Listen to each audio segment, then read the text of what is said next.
दुनिया में जब भी सबसे शांतिप्रिय मतावलंबियों की बात की जाएगी, तो राधा स्वामी सत्संगियों का नाम उसमें सर्वोपरि होगा।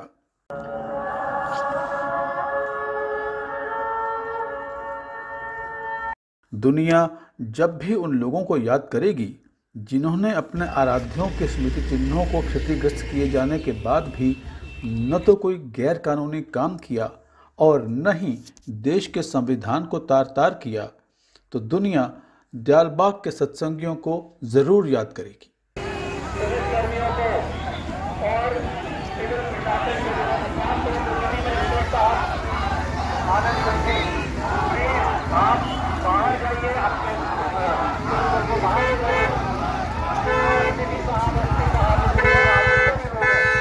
आपसे हाथ जोड़कर रखती है, आपने गलत तरीके से बल का प्रयोग हमारे ऊपर ना करिए और जाइए हमारे क्षेत्र से बाहर। अगर आपको कोई भी डाउट है कि प्रॉपर्टी है किसी और व्यक्ति की है तो कृपया कानून निकालिए, कानूनी कार्रवाई करिए। तो एकदम गलत काम कर रहे हैं आप। हम लोग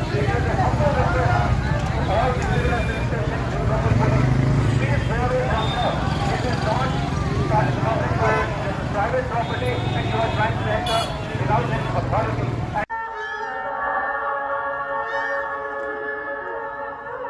जब भी प्रशासन के ज्यादतियों को सहकर भी कानून पर, देश की अदालतों पर विश्वास के पात्र हो, तो दयालबाग के सत्संगियों का जिक्र जरूर होगा।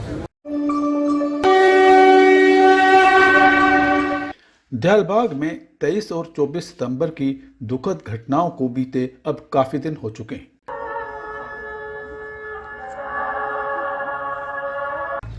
लगता है कि जिंदगी सामान्य हो चुकी है।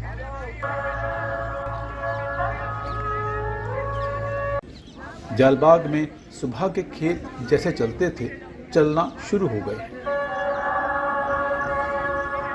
शाम को भी खेत की गतिविधियां सामान्य जैसी चलती लगती। खेतों में धान की कटाई भी शुरू हो चुकी।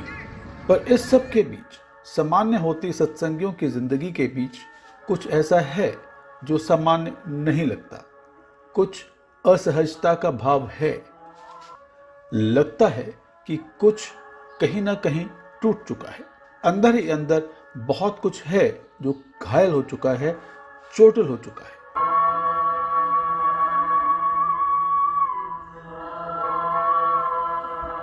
कुछ ऐसा दर्द जो अनायास ही सत्संगियों के चेहरों पर उतर आता है।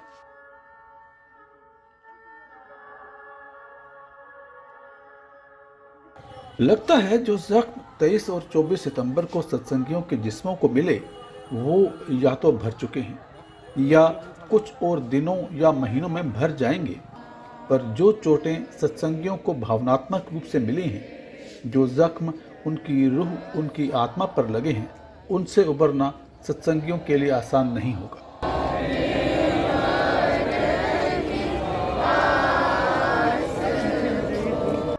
अगर प्रशासन सिर्फ गेट ही तोड़ता तो सत्संगी यह कहकर खुद को तसल्ली दे देते कि प्रशासन भी तो अपना ही है, चलो कोई बात नहीं। अगर जिस्मानी जख्मों का दर्द हद से बढ़ जाता तो सत्संगी यह कहकर खुद को संभाल लेते कि पुलिस वाले भी तो अपने ही देशवासी हैं, प्रशासन वाले भी तो अपने ही भाई बंधु हैं, चलो छोड़ो कोई बात नहीं।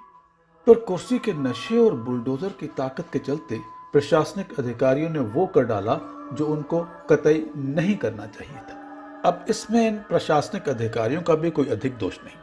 आखिर हर कोई योगी आदित्यनाथ तो नहीं हो सकता जो सत्ता, ताकत और कुर्सी की होते हुए भी इन सब से अप्रभावित रहे और सत्ता, ताकत और कुर्सी का इस्तेमाल अपने विवेक और न्यायपूर्ण ढंग से करे। 23 सितंबर को प्रशासन ने तथाकथित अतिक्रमण हटाने के नाम पर न सिर्फ गेट और दीवारें ही तोड़ी, बल्कि परम सदगुरु हजूर लाल साहब के गमले और समाधि को भी क्षतिग्रस्त कर दिया। सत्संगी प्रशासन के बाकी जुल्म और जबरदस्ती तो बर्दाश्त कर लेते और शायद माफ भी कर देते, पर अपने पूज्यों के साथ किए गए इस कुकृत्य को कैसे माफ करेंगे, समझ में नहीं आता।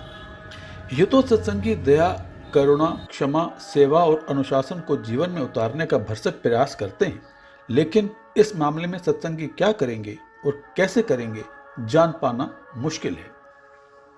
और अगर आम जनमानस एक आम हिंदुस्तानी की दृष्टि से भी देखें तो संतों के विश्राम स्थल को क्षतिग्रस्त किया जाना अपने आप में बहुत ही दुर्भाग्यपूर्ण और अशुभ है।